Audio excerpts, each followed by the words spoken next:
दुर्योधन ने भरी सभा में विदुर जी का अपमान किया, दासी पुत्र कह के संबोधित किया। विदुर जी उस अपमान के घूंट को पी करके उस स्थान को छोड़ करके चले गए। जानते थे कि अब ये लोग समझने वाले नहीं हैं, और जहां कोई ना समझे वहां ज्यादा तर्क देना भी नहीं चाहिए। जो ना समझने वाला उसको आप लाख भी समझाओगे तो नहीं समझेगा। बस यहां हमारी बुद्धि मैच नहीं होती तो थोड़ा दूर हो जाओ। श्री विदुर जी दूर चले गए।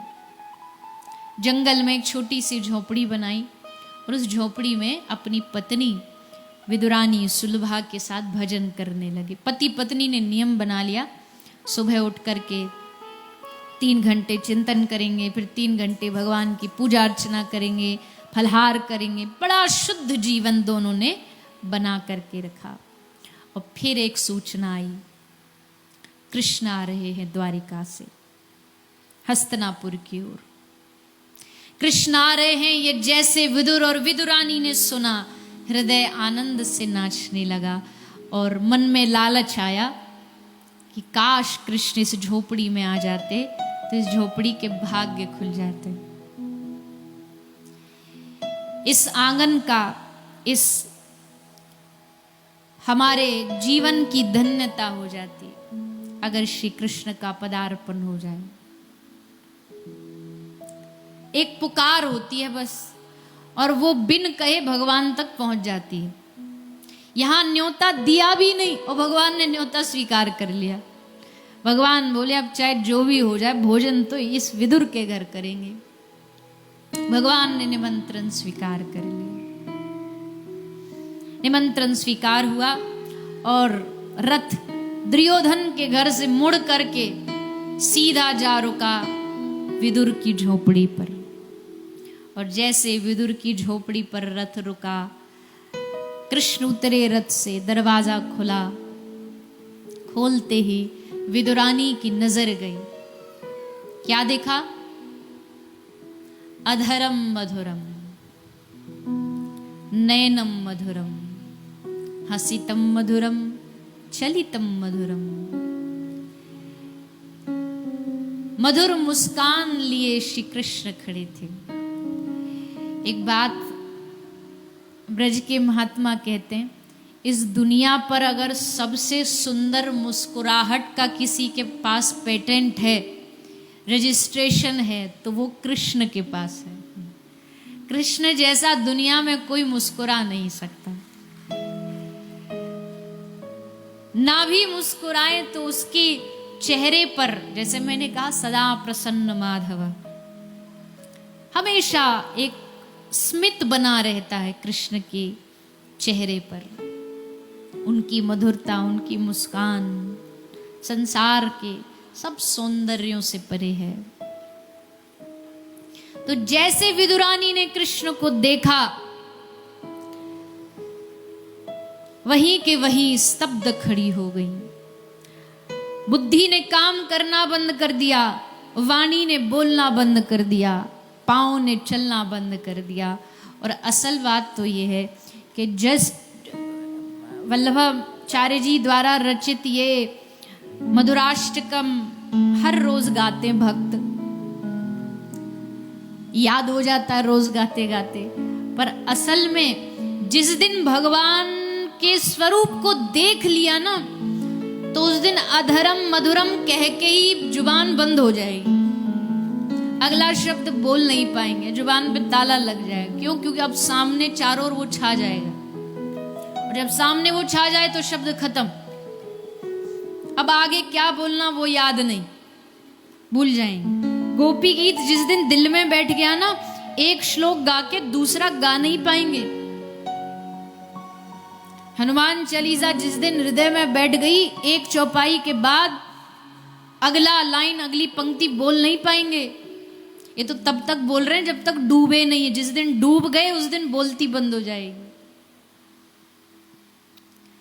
विदुरानी की वाणी बंद हो गई, बोलना बंद हो गया। कृष्ण ने सोचा हम अच्छा भला दुर्योधन भोजन करवा रहा था, हमने सोचा विदुर के घर जाके खाएंगे, पर यहाँ तो स्वागत जीरो। कोई तैयारी ही नहीं है। तो भगवान खुद अपनी तैयारी पूछते हैं विदुरानी से, भोजन पूछते हैं विदुरानी से, और तब विदुरानी अपने आप को थोड़ा संभालती है, होश में आती है, भाग करके रसोई घर जाती हैं और प्रसाद में केला लेकर के आती हैं, ठाकुर जी को अर्पित करती है।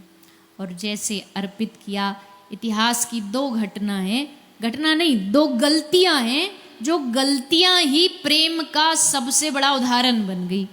एक तो विदुरानी की ये गलती, और एक मेरी झोपड़ी के भाग आज खुल जाएंगे राम आएंगे। मेरी झोपड़ी के भाग खुल जाएंगे राम आएंगे। राम आएंगे आएंगे राम आएंगे। राम आएंगे आएंगे राम आएंगे। हो शाम आएंगे आएंगे शाम आएंगे। शाम आएंगे आएंगे शाम आएंगे। गाइए। मेरी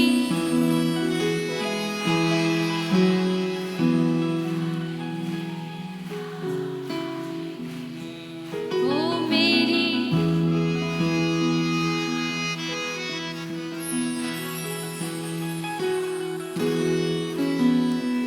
राम आएंगे तो अंगना सज, राम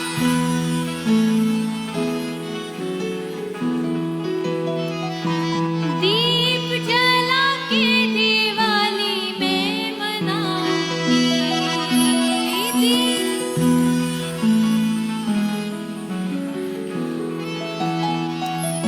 मेरे जन्मों के सारे पाप धुल जाएंगे राम। मेरी झोपड़ी के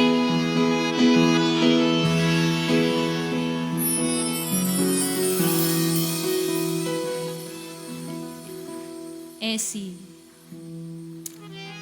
माता शबरी तो शबरी ने निहारा राम को, शबरी ने बुलाया राम को, और अपनी भूल को इतिहास बना दिया प्रेम ने। लक्ष्मण जी कह रहे भैया ये खाने योग्य नहीं, ये झूठा कर कर के खिला रही। राम जी बोले इसी में तो मजा है, ऐसे तो सबरी दुनिया खिलाती है, सुंदर दुला के और फ्रेश फ्रेश फ्रूट ला करके तो दुनिया खिलाती है, पर ये भाव कहाँ मिलेगा कि कहीं मेरे राम जी को कोई खट्टा फल ना मिल जाए, खट्टा बेर न चला जाए। ये गलती कोई ज्ञानी कर देगा ना तो भगवान माफ नहीं करेंगे, अपराध लगेगा, पर अगर कोई प्रेमी कर देगा तो उसको अपराध नहीं, उसकी गलती इतिहास में प्रेम के नाम से अमर हो जाएगी। तो शबरी और दूसरी तरफ विदुरानी, भगवान ने बड़े भाव से विदुरानी के हाथों से वो प्रसाद पाया, वो फल पाया, वो छिलका पाया। भगवान तृप्त हो गए। विदुरानी ने आज जगत जिनके भीतर समाया है उस जगदीश को तृप्त कर दिया, तो मतलब पूरा जगत तृप्त हो गया। आज भगवान ने विदुर और विदुरानी दोनों पर अपनी भरपूर कृपा लुटाई, क्योंकि जब भक्त अपना भरपूर भाव लुटाता है तो भगवान फिर भरपूर कृपा लुटाते हैं।